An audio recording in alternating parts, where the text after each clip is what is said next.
지난 주일에 노아의 방주와 하나님의 심판에 대해 말씀을 함께 나눴습니다. 하나님께서 세상이 죄악으로 가득하고 사람의 생각하는 모든 것이 악한 것을 보시고 땅에 있는 모든 것을 물로 심판하실 것을 결정하셨습니다. 그런 가운데서도 노아에게는 은혜를 베푸셔서 방주를 만들게 하시고 그것을 통해서 그와 그의 가족을 구원해 주셨습니다. 7장 11절을 보면 노아와 그의 가족이 방주에 들어간 날이 노아가 600세 되던 해 둘째 달 곧 그 달 11의 날이다 이렇게 이야기합니다. 2월 17일에 방주에 들어갔고요. 150일 동안 처음 40일 동안은 계속해서 땅의 샘이 터지고 하늘의 창문이 열린 것 같이 땅에서 위에서 하늘에서 비가 쏟아지고 물이 쏟아지고 그리고 그 이후에 물 위에서 떠다니고 있었습니다. 그런 다음에는 150일 동안 땅을 덮고 있던 물이 빠지기 시작했습니다. 그리고 마침내 그 다음 해인 2월 27일에 방주 밖으로 다시 나오게 되었습니다. 이렇게 노아와 그의 가족은 1년이 넘는 시간 동안에 방주 안에 있었습니다. 근데 그 시간이 우리가 생각하는 것처럼 편안한 시간이 아니었습니다. 천둥이 치고 풍랑이 이는 힘든 시간이었고 굉음과 같이 물이 빠져나가는 두려운 시간이었습니다. 그렇게 1년을 넘게 방주 안에 있다가 드디어 방주 밖으로 나오게 되었습니다. 그들이 가장 먼저 무엇을 했을까요? 8장 20절 말씀을 보면 노아가 하나님께 제단을 쌓고 번제를 드렸다고 합니다. 노아가 여호와께 제단을 쌓고 모든 정결한 짐승과 모든 정결한 새 중에서 제물을 취하여 번제로 제단에 드렸더니, 방주에서 나온 노아가 가장 먼저 했던 일은 하나님을 예배하는 일이었습니다. 특별히 이 번제는 하나님께 감사와 기쁨으로 드리는 제사를 의미합니다. 그래서 이것을 자원제라고 부르기도 합니다. 생명을 지켜주신 하나님께 자원하는 마음으로 감사의 예배를 드렸던 것입니다. 여러분 한번 생각해 보십시오. 1년 만에 방주 밖으로 나온 노아가 본 것은 어떤 세상이었을까요? 비온 뒤에 맑게 개인 것처럼 깨끗하고 아름다운 세상이었을까요? 아니었을 것입니다. 사실 불보다 무서운 게 물입니다. 저는 그렇게 생각해요. 왜냐하면 제가 그것을 직접 봤기 때문입니다. 2005년 8월에 초대형 태풍 카트리나가 제가 살고 있었던 미국의 뉴올리언즈를 지나가면서 도시 대부분이 홍수로 물에 잠겼습니다. 저는 한 달 후에 물이 다 빠지고 나서 한국의 정부 관계자들과 언론들을 안내하면서 다른 사람들보다 먼저 그 도시에 들어가 볼 수가 있었습니다. 물이 휩쓸고 간 자리에 있는 것들은 모두 형체를 알아볼 수가 없었습니다. 그냥 불이 나면 시커멓게 무너지잖아요.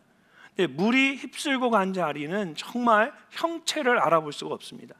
많은 건물들이 물에 휩쓸려서 흔적도 없이 사라졌습니다. 또 남아있는 건물은 천장이 무너져 내리고 위아래가 뒤집혀지고 진흙과 쓰레기로 뒤엉켜 있었습니다. 그때 제가 아는 목사님이 결혼을 해서 신혼이었어요. 그래서 결혼해서 신혼 부부가 미국에 유학을 와서 한 달도 안 돼서 새 학기가 시작됐는데 한 달도 안 돼서 그 신혼집이 물에 다 잠긴 겁니다. 여름에 그 벽을 얼마나 이쁘게 색칠을 하고 집을 얼마나 이쁘게 꾸몄겠습니까? 근데 제가 부탁을 받아서 도시에 들어갔을 때 그 신혼집에 잠깐 들렸어요. 신혼집에 가서 미처 가지고 나오지 못한 폐물을 좀 가져와 달라고 하더라고요. 그래서 갔는데 그 아름다운 집이 정말 참혹하게 도저히 볼 수가 없는 거예요. 천장이 무너져 내리고 냉장고가 그대로 있는데 신기하더라고요. 자세히 보니까 위아래가 뒤집혀져 있어요. 그리고 집 안에 진흙으로 그 아름다운 벽이 다 범벅이 되어 있고 바닥에는 진흙으로 가득 토사로 가득 차 있는 거예요. 그래서 폐물을 넣은 그 비단으로 된 조그만 헝겊 그 주머니를 제가 찾았는데 그 보니까 완전히 이게 썩어서 그 안에 있는 것이 도저히 냄새가 나고 모양을 볼 수가 없는 거예요. 신혼여행 때 찍었던 아름다운 사진이 다 흙으로 범벅이 되어서 그 사진을 다 잃어버렸습니다. 정말 끔찍한 모습이었어요. 제가 그걸 보면서 야, 불보다 무서운 게 물이구나 이런 생각을 했습니다. 여러분, 노아는 그런 세상 가운데 홀로 남겨졌습니다. 여러분이 노아라면 어땠을까요? 홀로 살아남아서 행복했을까요? 앞으로의 일에 대한 어떤 기대가 있었을까요? 홍수 직후의 세상은 아무것도 할 수 없을 것 같은 두렵고 막막한 세상이었습니다. 근데 노아는 가장 먼저 그런 가운데서도 감사함으로 하나님께 번제를 올려드렸습니다. 우리는 이것을 통해서 노아가 정말 하나님의 은혜를 입은 자이고 하나님과 동행하는 자라는 것을 알 수가 있습니다. 예배가 얼마나 소중한지를 알 수가 있어요. 정말 힘들고 어렵고 막막하고 두려울 때 우리가 가장 먼저 해야 하는 것은 노아와 같이 하나님 앞에 기쁨으로 전심으로 예배하며 하나님의 이름을 높여드리는 겁니다. 사랑하는 성도 여러분, 믿음은 바라는 것들의 실상이요 보이지 않는 것들의 증거라고 했습니다. 모든 것이 편안하고 넘칠 때에 하나님을 예배하는 것은 하나님을 아는 사람이라면 누구나 할 수 있는 일입니다. 그러나 두렵고 힘든 때에, 앞이 보이지 않는 막막한 때에 하나님을 예배하는 것은 하나님에 대한 분명한 믿음이 있는 사람만 할 수 있는 일입니다. 노아와 같이 어떤 상황 속에서도 하나님을 예배할 수 있는 여러분이 되시기를 주님의 이름으로 축원합니다. 방주에서 나온 노아와 그의 가족이 제단을 쌓고 하나님을 예배했을 때 하나님께서 그 예배를 받으셨습니다. 8장 21절과 22절을 함께 읽어보도록 하겠습니다. 여호와께서 그 향기를 받으시고 그 중심에 이르시되 내가 다시는 사람으로 말미암아 땅을 저주하지 아니하리니 이는 사람의 마음이 계획하는 바가 어려서부터 악함이라. 내가 전에 행한 것 같이 모든 생물을 다시 멸하지 아니하리니 땅이 있을 동안에는 심음과 거둠과 추위와 더위와 여름과 겨울과 낮과 밤이 쉬지 아니하리라. 아멘. 제가 이 말씀을 읽으면서 계속 읽다 보니까 하나님 앞에 굉장히 궁금한 게 생겼습니다. 오늘 그 궁금한 것을 여러분과 함께 나누려고 합니다. 여호와께서 그 향기를 받으셨다라는 것은 하나님께서 기쁨으로 받으셨다라는 뜻입니다. 하나님께서 노아의 예배를 기쁨으로 받으셨습니다. 그리고 다시는 사람으로 말미암아 땅을 저주하지 않겠다라고 약속하셨습니다. 자, 그런데 특이한 것은 이것이 하나님께서 노아에게 말씀한 것이 아니었습니다. 이런 말씀을 다시 한번 보시면 그 중심에 이르시되라고 되어 있습니다. 이 말은 그 마음에 이르시되라는 뜻입니다. 하나님께서 마음속으로 누구에게 말하는 겁니까? 마음속으로 자기 자신에게 말씀하신 겁니다.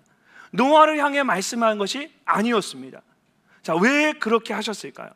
자, 또 한 가지 제가 이해되지 않는 것이 있었습니다. 홍수 이전의 말씀을 보면 하나님께서 사람의 생각하는 모든 것이 악하기 때문에 심판하시겠다라고 말씀하셨습니다. 그리고 방금 읽은 말씀에서도 사람의 마음이 계획하는 바가 어려서부터 악함이다 라고 했습니다. 그런데 다시 이전과 같이는 심판하지 않겠다라고 말씀하십니다. 이전에는 그렇게 했지만 이번에는 그렇게 하지 않겠다라는 겁니다. 이전에는 죄악이 가득해서 세상을 물로 심판했는데 지금도 여전히 어려서부터 그 마음에 생각하는 것이 악할 뿐임을 세상을 바라보면서 이제는 심판하지 않겠다라는 겁니다. 이거 앞뒤가 맞지 않는 것 같지 않습니까? 왜 이렇게 말씀하시는 걸까요? 먼저 하나님께서 노아와 언약을 세우셨습니다. 자, 8장 21절과 22절이 하나님께서 스스로 자기 자신에게 말씀하신 것이라면 오늘 본문 말씀은 그것을 노아에게 약속하시면서 좀 더 구체적으로 설명을 하신 부분입니다. 11절 말씀을 함께 읽어보겠습니다. 내가 너희와 언약을 세우리니 다시는 모든 생물을 홍수로 멸하지 아니할 것이라. 땅을 멸할 홍수가 다시 있지 아니하리라. 아멘. 하나님께서 노아와 함께 다시는 홍수로 세상을 심판하지 않겠다는 언약을 세우셨습니다. 언약이라는 것은 어떤 것일까요? 히브리어로 베리트라고 하는데 당시 이스라엘 사람들은 언약이 무엇을 의미하는지를 잘 알고 있었습니다. 그래서 성경을 보면 사실 언약 그 자체에 대해서는 특별하게 길게 설명을 하지 않습니다. 그러나 우리는 그렇지 않습니다. 내가 너희와 언약을 세우리니 라는 말씀을 정확하게 이해하려면 언약의 내용에 대해 알기 이전에 언약이 무엇을 의미하는지, 어떻게 세워지는지를 잘 알아야 합니다. 언약은 오늘날로 말하면 컨트랙하는 겁니다. 협약을 맺는 겁니다. 쌍방이 동의에 의해서 합의한 것이죠. 그래서 언약이라는 말에는 함께라는 의미가 담겨져 있습니다. 근데 오늘 말씀을 보시면 하나님께서 노아와 함께 언약을 세우시는데 내가라는 말씀을 반복해서 하십니다. 구절을 보면 내가 내 언약을 이라고 말씀하시고 11절에서도 방금 읽은 것처럼 내가 너희와 언약을 세우리니 라고 말씀하십니다. 그 다음에 12절, 13, 14, 15, 16, 17절까지 계속해서 언약과 함께 내가라는 말씀이 반복되어지고 있습니다. 언약은 분명히 두 사람이 쌍방의 합의에 의해서 함께 세워지는 것입니다. 그런데 오늘 말씀을 보면 그렇지가 않습니다. 노아와 함께 언약을 세우는데 하나님께서 주도적으로 하십니다. 언약의 주체가 두 사람이 아니라 하나님이라는 것을 알 수가 있습니다. 우리는 이것이 얼마나 놀라운 일인지를 잘 모릅니다. 하지만 여러분, 언약이 무엇을 의미하는지를 또 어떻게 세워지는지를 아는 이스라엘 사람들은 내가 너희와 언약을 세우리라는 이 말씀에서 놀라운 하나님의 은혜를 경험하게 됩니다. 언약이라는 히브리어 단어에는요, 여러분, 함께라는 뜻도 있지만 더 근본적인 뜻은 컷, 자르다입니다. 자, 이것이 무엇을 의미할까요? 창세기 15장을 보면 하나님께서 아브라함과 언약을 세우시는 장면이 나옵니다. 하나님께서 아브라함에게 자녀와 땅을 주시겠다라고 약속하십니다. 그러자 아브라함이 하나님께 물었습니다. 하나님, 내가 이 땅을 소유로 받을 것을 무엇으로 알겠습니까? 그러자 하나님께서 아브라함에게 3년 된 암염소와 또 순양과 비둘기를 가져오라고 하셨습니다. 근데 아브라함이 그 모든 것을 가지고 와서 하나님이 따로 말씀하지 않았는데 자기가 알아서 그 짐승들을 각각 반으로 쪼개고 그 쪼갠 것을 마주 보도록 가지런히 그냥 땅 위에 이렇게 올려놓습니다. 왜 그렇게 하는 것일까요? 고대 근동 지역에서는 두 사람이 함께 언약을 맺을 때는 짐승을 가져다가 그 중간에 쪼개고 그 쪼갠 것을 서로 마주 보도록 가지런히 땅 위에 내려놓았습니다. 그리고는 언약을 맺는 두 사람이 함께 손을 잡고 그 사이를 지나가는 겁니다.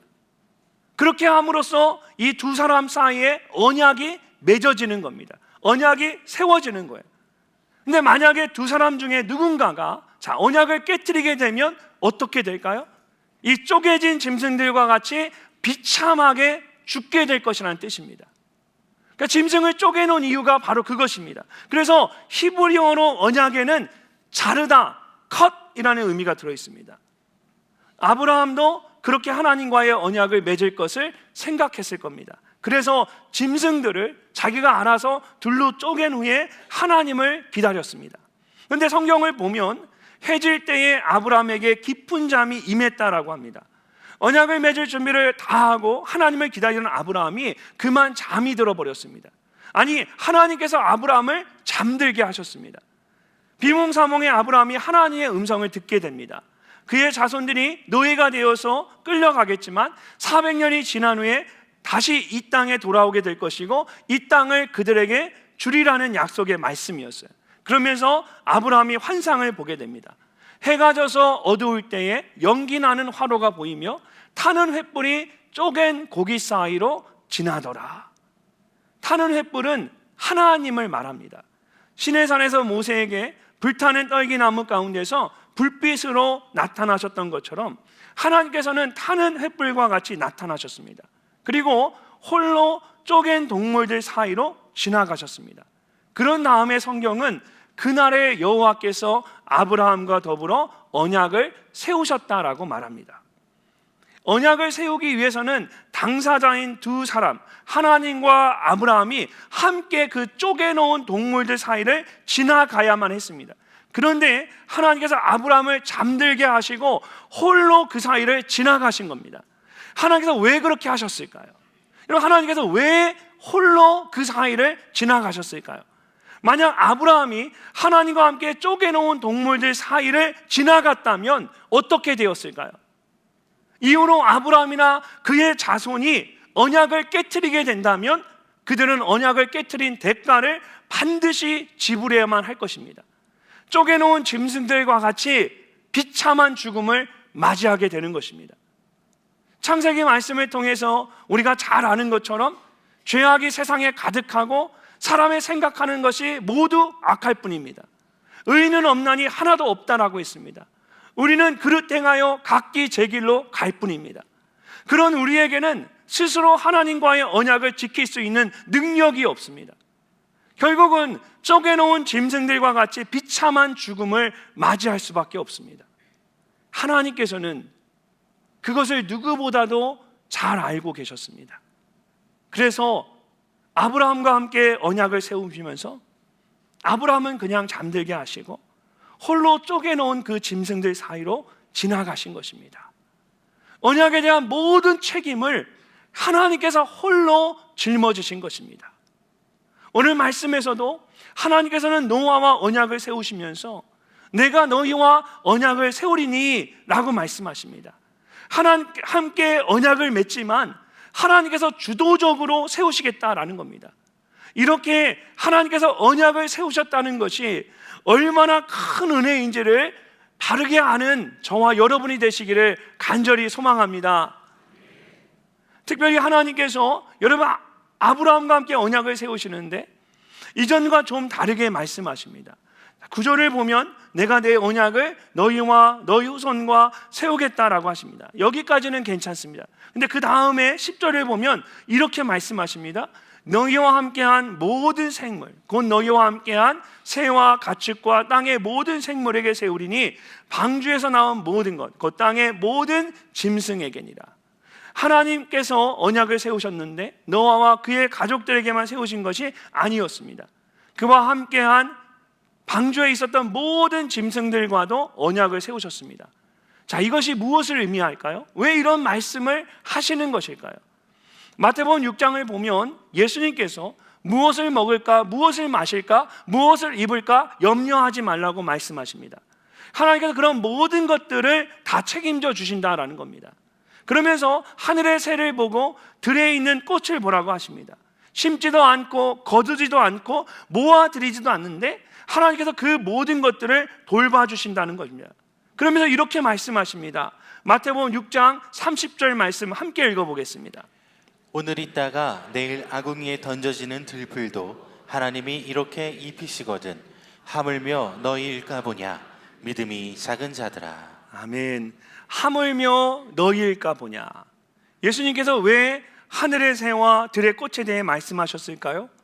그런 것들까지도 돌보시는 하나님께서 하물며 너희를 돌보지 않으시겠느냐라는 말씀을 하고 싶으셨던 겁니다. 그러므로 이 말씀의 초점은 하늘의 새나 들의 꽃에 있지 않습니다. 하나님의 자녀인 너희들에게 있습니다. 오늘 말씀에서도 하나님께서는 노아와 함께 있던 짐승들까지도 다시는 멸하지 않겠다라고 약속하십니다. 결국 누구를 위한 약속입니까? 노아와 그의 가족을 위한 것입니다. 방주에 함께 있던 짐승들도 멸하지 않을 것인데 하물며 너희일까 보냐. 언약을 세우시는 하나님의 마음이 오로지 노아와 그의 가족에게만 있습니다. 사랑하는 성도 여러분, 우리는 어려서부터 그 생각하는 것이 악한 인간에 불과합니다. 그리고 하나님께서는 우리의 그런 연약함을 다 알고 계십니다. 그래서 노아와 더불어 언약을 맺으시면서도 하나님께서 직접 언약을 세우신 것입니다. 그분이 바로 저와 여러분의 하나님이십니다. 그러므로 하나님께서는 언약 안에 있는 여러분을 절대로 멸하지 않으십니다. 세상의 모든 것이 아무리 아름답고 귀해도 하나님의 마음은 오로지 여러분에게만 있습니다. 이번 한 주간도 삶의 자리에서 그런 하나님을 바라보시며 담대히 믿음으로 살아가시는 여러분이 되시기를 주님의 이름으로 축원합니다. 두 번째로 하나님께서는 언약을 세우셨을 뿐만 아니라 그 언약을 기억하십니다. 본문 말씀을 보면 언약에 대한 말씀과 함께 언약의 증거에 대한 말씀이 나옵니다. 바로 구름 속에 있는 무지개입니다. 얼마 전에 하늘에 쌍무지개가 뜬 적이 있습니다. 여러분 다 아시죠? 얼마 전에 쌍무지개가 떴는데 많은 분들이 그 쌍무지개 사진을 찍어서 우리 집 위에 쌍무지개가 떴습니다, 우리 가게 위에 쌍무지개가 떴습니다, 우리 교회 위에 쌍무지개가 떴습니다, 그렇게 이야기하시더라고요. 무지개가 커서 다 덮고 있는데 마치 나를 위한 무지개처럼 생각하는 거예요. 자, 이 무지개는 어떤 것일까요? 여러분 12절과 13절 말씀 우리 함께 한번 읽어보겠습니다. 하나님이 이르시되 내가 나와 너희와 및 너희와 함께하는 모든 생물 사이에 대대로 영원히 세우는 언약의 증거는 이것이니라. 내가 내 무지개를 구름 속에 두었나니 이것이 나와 세상 사이의 언약의 증거니라. 아멘. 하나님께서 노아와 함께 언약을 세우셨는데 그것을 영원히 세우는 언약이라고 말씀하십니다. 16절에서도 영원한 언약을 기억하리라는 말씀이 한 번 더 나옵니다. 사람과 사람 사이의 언약은 깨어지기가 쉽습니다. 그래서 영원한 언약이 될 수가 없습니다. 그러나 하나님께서 세우신 언약은 노아뿐만 아니라 그의 후손에게까지 대대로 이어지는 영원한 언약입니다. 그리고 하나님께서는 그 증거로 구름 속에 무지개를 두셨습니다. 구약 성경을 보면 몇 가지 언약의 증거들이 나옵니다. 창세기 17장을 보면 하나님께서 아브라함과 언약을 세우셨을 때에 아브라함이 할례를 받는 것을 언약의 증거로 삼으셨습니다. 또 출애굽기 31장에서 이스라엘과 언약을 세우실 때에는 이스라엘이 안식일을 지키는 것을 언약의 증거로 삼으셨습니다. 그렇다면 하나님은 왜 노아와 언약을 세우실 때에는 구름 속에 무지개를 언약의 증거로 삼으셨을까요? 우리가 가진 성경에는 무지개라고 되어 있지만 사실 히브리어 원어 성경에는 무지개라는 말이 없습니다. 우리 성경에 무지개라고 번역한 커세트라는 히브리어 단어의 뜻은 사실 활입니다. 우리가 쏘는 활 같은 거 있죠? 그 활을 말합니다. 그래서 영어 성경 중에 원문을 가장 잘 번역했다라고 말하는 ESV, English Standard Version 바이블을 보면 13절에 내가 내 무지개를 구름 속에 두었나니 라는 이 부분이 I have set my bow in the cloud, 내가 내 활을 구름 속에 두었다라고 되어 있습니다. 무지개의 모습이 마치 활을 구름 속에 걸어둔 것 같이 보이니까 그냥 그것을 이제 무지개라고 번역을 한 겁니다. 구약 성경의 배경이 되는 고대 근동 사회에서 이 활은 전쟁의 무기이고 사냥의 도구였습니다. 그래서 당시의 신화들을 보면 활은 신의 능력과 힘으로 신적인 호전성과 적대심을 상징했습니다. 그렇기 때문에 이제 활을 든다라는 것은 전쟁과 심판을 의미하는 겁니다. 우리가 이전에 창세기 5장에서 아담의 자손에 대한 말씀을 나누면서 무드셀라에 대해서 함께 살펴봤습니다. 이 무드셀라는 969세를 살고 죽었습니다. 성경에서 가장 오래 산 사람입니다. 근데 그의 이름의 뜻이 뭐였다고요? 창 던지는 자였습니다. 무드셀라가 죽으면 세상에 창이 던져지게 됩니다. 하나님의 심판과 인류의 멸망이 오게 되는 겁니다. 그래서 하나님께서 그를 가장 오래 살게 하셨습니다. 성경을 보면 무드셀라는 자신의 아들인 라멕이 노아를 낳은 후에 600년을 더 살았습니다. 그리고 손자인 노아가 600세가 되었을 때에 969세의 나이로 죽었습니다. 노아가 600세 되었을 때에 어떤 일이 일어났습니까? 창세기 7장 11절에 보면 이렇게 말씀합니다. 노아가 600세 되던 해 둘째 달 곧 그달 열일의 날이라.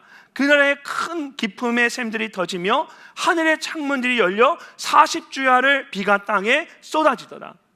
무드셀라가 죽었던 그 해에 하나님께서 물로 세상을 심판하셨습니다. 자, 이렇게 활이나 창은 하나님의 진노와 심판을 의미합니다. 그런데 하나님께서 자신의 활을 세워서 세상을 겨누시는 것이 아니라 하늘을 향하게 해서 그 활을 하늘을 향하게 해서 구름 속에 걸어두셨습니다. 더 이상 세상을 심판하지 않으시겠다라는 것입니다. 클린이라는 성경학자가 쓴 하나님의 나라라는 책에 보면 이것을 이렇게 표현합니다. 신적 호전성과 적대감의 상징이 하나님과 사람 사이의 화해의 표시로 바뀌었다. 또 델리체라는 성경학자가 쓴 창세기 주석을 보면 이렇게 말합니다. 하늘과 땅 사이에 길게 뻗은 무지개는 하나님과 사람 사이를 묶는 평화의 띠다. 또한 지평선을 둘러치고 있는 무지개는 모든 것을 감싸는 하나님의 자비하심을 의미한다. 이처럼 구름 속의 무지개는 우리를 향한 하나님의 사랑, 하나님의 자비하심, 하나님의 은혜를 의미합니다. 그런데 여기에 무지개만이 가지고 있는 아주 특별한 것이 있습니다. 다른 언약의 징표인 할례나 안식일은 우리가 직접 행함으로써 우리가 그것을 기억하는 것입니다. 근데 구름 속의 무지개는 그렇지가 않습니다. 우리가 한 것이 아닙니다. 하나님께서 직접 구름 속에 무지개를 걸어두셨습니다. 더 나아가서 15절 말씀을 보면 하나님 이렇게 말씀하십니다. 우리 함께 한번 읽어보겠습니다. 내가 나와 너희와 및 육체를 가진 모든 생물 사이에 내 언약을 기억하리니 다시는 물이 모든 육체를 멸하는 홍수가 되지 아니할지라. 아멘. 구름 속의 무지개를 보고 여러분 누가 기억하십니까? 내가 내 언약을 기억하리니 하나님께서 직접 기억하시겠다는 겁니다. 그 다음 16절에서도 다시 한번 말씀하십니다. 무지개가 구름 사이에 있으리니 내가 보고 나 하나님과 모든 육체를 가진 땅의 모든 생물 사이에 영원한 언약을 내가 기억하리라. 구름 속의 무지개를 누가 보겠다고 합니까? 내가 보고 하나님께서 보시겠다라고 합니다. 내가 보고 영원한 언약을 기억하겠다라고 하십니다. 우리는 무지개를 바라보면서 하나님이 나를 위하여 언약의 증거로 무지개를 걸어두셨구나, 나를 위한 무지개라고 생각합니다. 근데 사실 이 무지개는 나를 위한 무지개가 아닌 거예요. 누구를 위한 무지개입니까? 하나님 본인을 위한 무지개입니다. 그럼 이런 말씀들을 보면 구름 속에 있는 무지개는 결국 하나님을 위한 것이라는 것을 알 수가 있습니다. 우리를 위한 것은 맞는데 사실은 우리가 아니라 하나님 자신의 것입니다. 그것을 보고 언약을 기억하시기 위해서 하나님께서 자신을 위해 직접 구름 속에 무지개를 걸어두신 겁니다. 그 무지개를 볼 때마다 내가 다시는 너희를 멸하지 않겠다, 내가 너희를 기억하겠다라는 마음으로 하나님이 다시는 그것을 잊지 않기 위해서 세상이 아무리 약할지라도, 세상에 아무리 죄악이 가득할지라도 내가 다시는 이 백성을 버리지 않겠다, 이 백성을 심판하지 않겠다라는 말씀으로 하나님이 자신을 위해서 그 무지개를 구름 속에 걸어두셨습니다.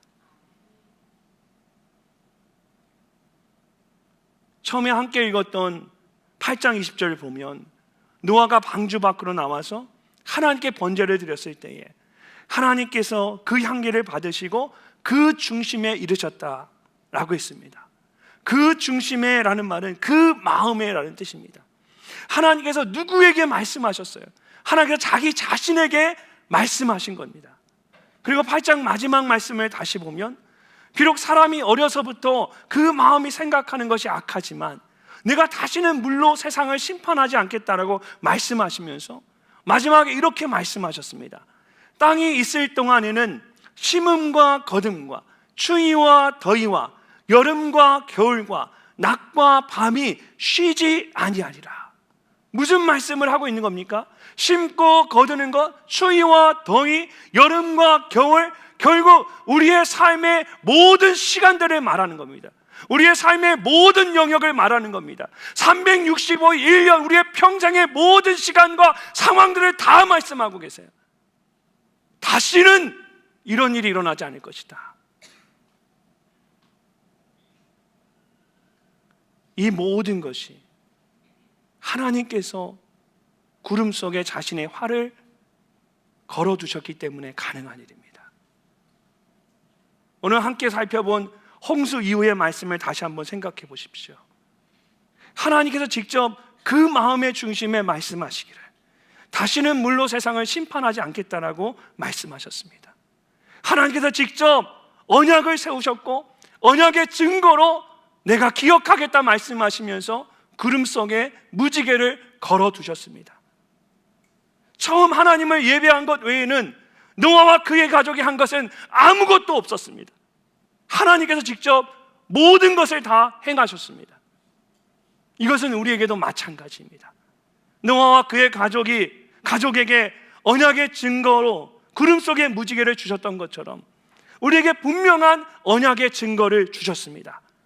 바로 저와 여러분을 위해서 십자가에 달려 죽으신 예수 그리스도이십니다.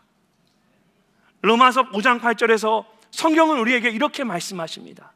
우리가 아직 죄인 되었을 때에 그리스도께서 우리를 위하여 죽으심으로 하나님께서 우리에 대한 자기의 사랑을 확증하셨느니라. 하나님께서 하나밖에 없는 독생자 예수 그리스도를 십자가에 내어주심으로 모든 것을 확증하여 주셨습니다. 우리가 한 것은 아무것도 없습니다. 우리가 아직 죄인 되었을 때입니다. 우리가 의인이고 거듭났을 때가 아니라, 우리가 의로운 삶을 살았기 때문이 아니라, 우리가 아직 하나님을 알지 못할 때 죄악 가운데, 죄악이 가득한 세상에서 마음에 생각하는 것이 악할 뿐인 인간으로 이 땅을 살아갈 때에 여전히 죄인임에도 불구하고 하나님께서 우리가 아무것도 하지 않았는데 하나밖에 없는 독생자 예수 그리스도를 십자가에 내어주심으로 하나님이 주도적으로 우리를 구원하여 주셨고 우리를 사랑한다 말씀하셨습니다.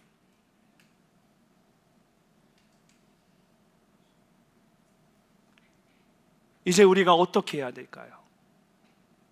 그렇다면 우리가 도대체 무엇을 하며 살아야 할까요? 하나님께서 구름 위의 무지개를 보시며 우리를 기억하신 것처럼 우리도 십자가 위에 달려 죽으신 예수 그리스도를 바라보며 살아가야 합니다. 하나님이 구름 속의 무지개를 보면서 우리를 기억하시고 우리의 삶의 모든 상황 가운데 우리를 지키시고 인도하시는 것처럼 우리는 믿음의 눈을 들어서 우리의 믿음의 첫 시작이요 마지막이 되시는 예수 그리스도를 바라보며 믿음의 삶을 살아가야 합니다. 그렇게 무지개를 바라보듯 예수 그리스도를 바라보며 살아가는 것이 우리가 마땅히 살아가야 할 삶의 모습입니다. 이번 한 주간도 각자의 삶의 자리에서 날마다 눈을 들어 예수 그리스도를 바라보는 여러분이 되시기를 주님의 이름으로 축복합니다. 하나님께서 노아와 함께 언약을 세우셨습니다. 구름 속에 무지개를 두시고 그것을 보면서 영원한 언약을 기억하시겠다고 말씀하셨습니다. 만약 하나님께서 노아의 때에 있던 사람들과 같은 생각하는 것이 악한 분인 우리에게 만약 무언가를 원하셨다면, 기대하셨다면 우리에게는 아무런 소망이 없었을 것입니다. 다음 주일에 나누게 되겠지만 홍수의 심판에서 유일하게 구원받았던 노아와 그의 아들들이 하나님 앞에 부끄러운 일을 하는 것을 보게 됩니다. 그리고 그 다음에 우리가 잘 아는 것처럼 바벨탑 사건이 일어나게 됩니다. 이처럼 사람의 악함은 끝이 없습니다. 심판받을 수밖에 없는 죄인에 불과합니다. 여전히 우리 안에 그 죄됨이 남아 있습니다. 이런 것을 생각하면 노아와 함께 언약을 맺으실 때에 하나님께서 직접 그 언약을 세우셨다라는 것이 얼마나 큰 은혜인지 모릅니다. 구름 속의 무지개를 보며 우리에게 기억하라 하지 않으시고 내가 기억하겠다라고 말씀하신 것이 얼마나 감사한지 모릅니다. 사랑하는 성도 여러분, 이렇게 하나님께서 직접 언약을 세우시고 기억하신다는 것은 우리에게 엄청난 은혜입니다. 그리고 그 하나님은 지금도 여러분의 삶 가운데 행하고 계십니다. 이번 한 주간도 삶의 자리에서 우리 가운데 선한 일을 행하시는 그 신실하신 하나님만을 바라보시는 저와 여러분이 되시기를 주님의 이름으로 축원합니다.